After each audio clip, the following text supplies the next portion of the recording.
Hi friends, welcome. I came across a video the other day by a guy named EmpLemon about why SpongeBob was such a fantastic show and why it was so and is so pervasive in our culture. It was a fantastic and very well thought out video, and I would encourage you to check out the entire thing. I need to breathe. He stated that the most important character in the show was not SpongeBob. It was not Patrick. It was not Plankton. It was not Mr. Krabs. It was not the anchovies. It was in fact Squidward. And he mentioned that the dichotomy between SpongeBob and Squidward, their relationship, was incredibly important, and it was a representation of the internal fight within us between adulthood and childhood. That SpongeBob was who we were when we were a child. Squidward is who we tend to be when we're adults. When I watched this scene as a kid, I was SpongeBob. But when I watch this scene today, I'm Squidward. You see, for kids that grew up watching SpongeBob, this show acts as a link, a connection, a time warp between our past and present selves. The entire video was absolutely fascinating to me, and I've really been into these creators who make these 25-minute essay breakdowns of things.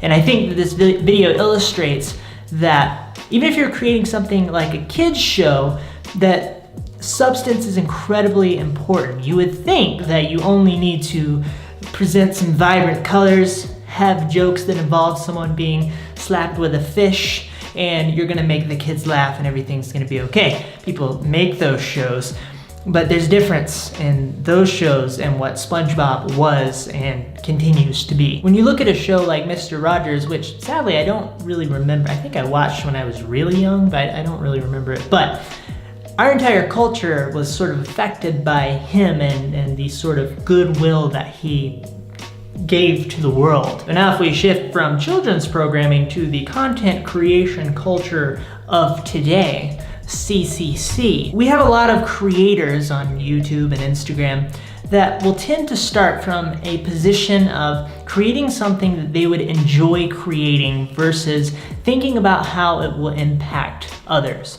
And there's nothing wrong with either one of these approaches, but you can end up being unfulfilled by just focusing on creating things that you enjoy. When I create things from the position of doing something that I would enjoy doing, I end up creating something that was fun and easy to create, and it was a natural expression of me.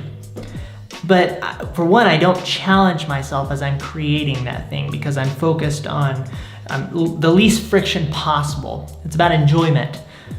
And I also end up not creating something that I feel like has much of an impact. Another thing that creators tend to do is make something that they think that other people will engage with or share in order to help them get something from those viewers, subscribers, views, shares, comments, likes, this sort of thing. It's a formula. Interesting thing about this is it sort of works. You will engage people, you will have success, but you run the risk of creating shallow enjoyment that doesn't have a compelling or meaningful message behind it. To be clear, my favorite creators, I think, incorporate features of all of those approaches.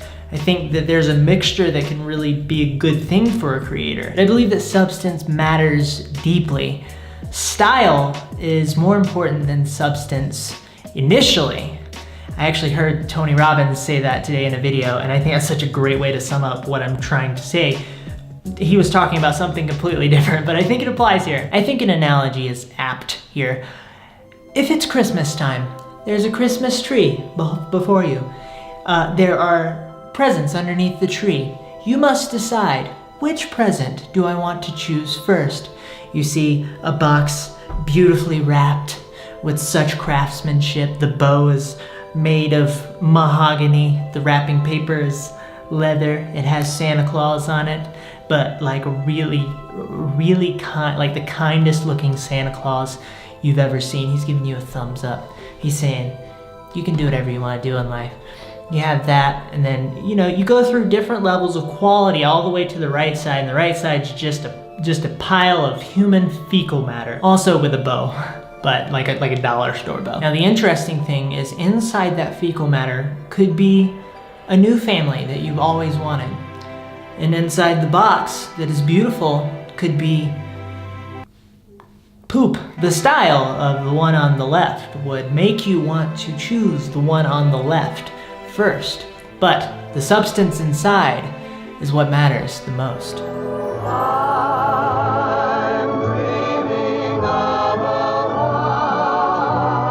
When it comes to style, the type of creators that tend to compel me are ones that have a catchiness to them initially, but they also have a pattern to what they do. They're faithful in their creations. I know what I'm going to expect. But the more I watch them, the more I'm captured by their style, I realize that there's a substance behind that they have an authenticity to what they do. They have a genuinely intriguing personality if I'm watching YouTube, for example. For pure escapism and entertainment, and also to listen to people who are good at doing the live action personality thing. I really enjoy that. I love to watch people who review video games, play video games, and I watch 3-hour-long video game playthroughs, or handcrafted reviews with a mahogany bow on top. One creator that has a fantastically interesting style and a wonderful personality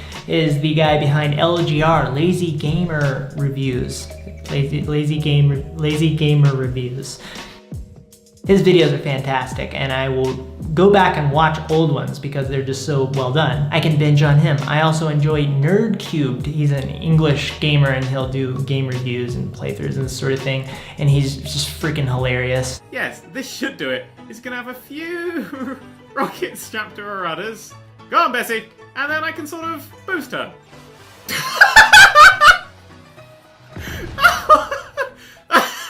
I also enjoy Massive G. He'll go live for 3 hours playing Star Wars Battlefront or something, and he's just a fantastic personality. He has a golden voice. He's really enjoyable. Welcome to the wonderful world of ancient Greece. What's interesting, and I think where people get tripped up and they don't invest in the substance part, is that creative stories with meaning tend to start slow in their success, but they end up leaving a legacy. Perfect example of this is a truly compelling documentary called The Office. In its first season, it had horrible reception, and it was almost canceled. It had a rough go. But of course now it's legendary, and interesting fact, beet farming went up 210% since 2002. And this is a trend that's pervasive throughout art. Plenty of video games follow this trend. J.K. Rowling with Harry Potter, she was rejected 12 times. But that's nothing in comparison to Seth Godin, who is a fairly prominent business and productivity writer. He was rejected 900 times, and for the first 8 years of his book company, he was close to bankruptcy. Van Gogh, he was kind of a big deal. He was never famous as a painter during his lifetime, and he struggled with poverty. He only sold one painting while he was alive, I read. So I think that pursuing meaningful work will often lead you down a different path than pursuing popular work will. Either you want the reward or you want the impact, but you have to choose. And Patrick Starr says it best when he says, Finland! Okay, that's it for this one. I'd love to hear your thoughts on the... Okay, bye.